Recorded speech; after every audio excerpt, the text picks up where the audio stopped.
Hello，大家好，我係梁少。雖然咧今日咧係比較熱啲吓，哇，室外嘅溫度差唔多成40度都有，但係咧我依然咧都會出嚟拍呢一條視頻，因為咧呢一間屋咧就講真嗰句吓，無論係從佢嘅實用率啦，同埋呢個位置啦吓等等啦吓，都係非常之優秀噶。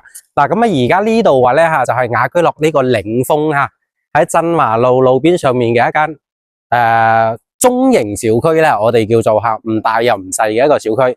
咁啊呢個小區咧，總共咧可以見到流動並唔多吓，佢係屬於一個圍合式嘅一個小區設計嚟噶。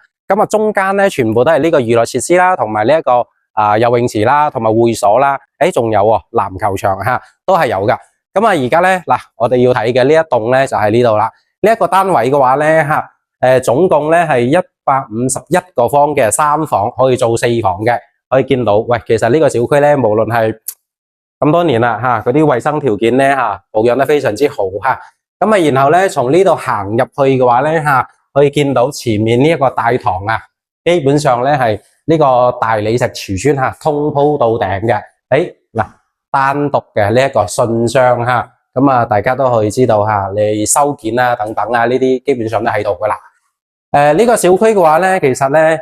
好多人都會比較中意嘅，因為佢外立面咧比較靚仔啦吓，同埋咧成個呢一個花園咧保養咧吓係比較好噶。OK， 我哋而家就坐電梯上去20樓，直接上到喺屋裏面為大家呈現一下今日呢一套靚房。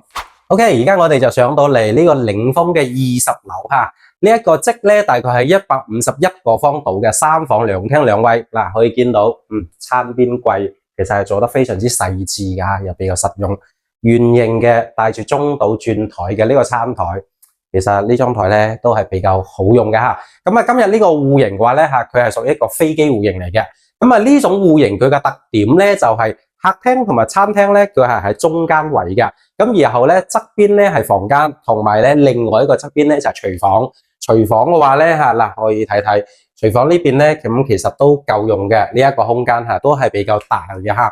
咁啊呢間房嘅話咧吓，整體嘅裝修咧可以見到，呢個天花咧就做咗一個無柱燈嘅一個設計啦。咁啊成間屋嘅話咧吓，係比較新淨嘅吓。咁啊然後咧好多嘢咧係擺晒入嚟，咁啊現成咧你係可以用到嘅吓。仲有一樣嘢咧就係呢一間屋咧，我比較中意嘅一個點咧，佢就係喂喺市面上咧呢一種3房。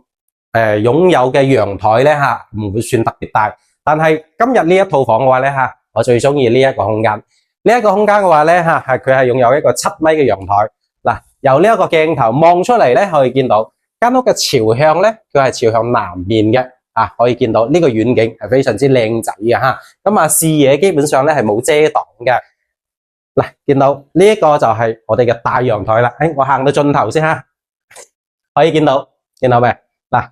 2米嘅闊度，長度大概係7、8米度，所以咧呢一啲空間咧，喂，按照當下而家呢一個市場上面係比較少產品會擁有嘅一個。另外咧呢度咧會有一個隱藏嘅功能，就係側邊呢一個基本上完全贈送嘅一個獨立空間。呢一個空間咧你可以攞嚟做自己嘅茶室啦，或者係攞嚟做書房啦，甚至乎你可以將呢度變成一間客房。所以咧呢啲獨用嘅面積嘅話咧基本上咧就係屬於你自己嘅一個面積嚟嘅。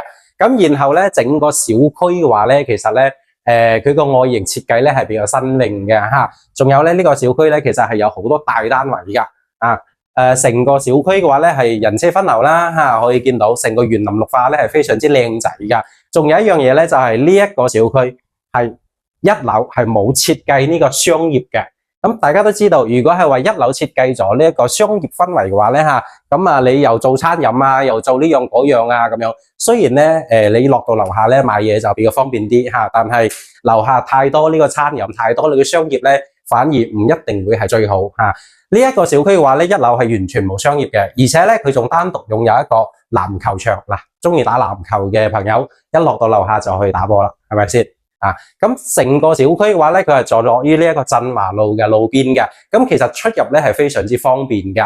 房間嘅話咧嗱，可以見到成間房3個房裏面咧呢個床啦，同埋呢個衣櫃啦同埋洗手間裏面嘅呢啲配備啦全部都係齊全嘅。基本上咧係達到一個拎包入住嘅呢一個狀態嚇，甚至乎我哋啱先隱藏嘅嗰個空間咧嚇，你可以整多間房出嚟，可以變成4房喎。OK，咁啊成間房咧，其實我哋基本上已經睇晒啦嚇。咁啊151個房，現時嘅格局咧就係3房2廳2衛，你甚至乎可以解鎖多一間房啊，甚至乎做成4房都 OK 嘅。OK， 咁啊呢一間咧係坐落於三鄉鎮華路邊上面嘅雅居樂領峰花園，151個方嘅3房2廳2衛。OK， 中意呢一個戶型同埋揾緊呢附近嘅靚樓嘅情況下咧嚇，記得掃描我嘅二維碼，加我微信，隨時約我帶你過嚟實地睇下呢一間靚房。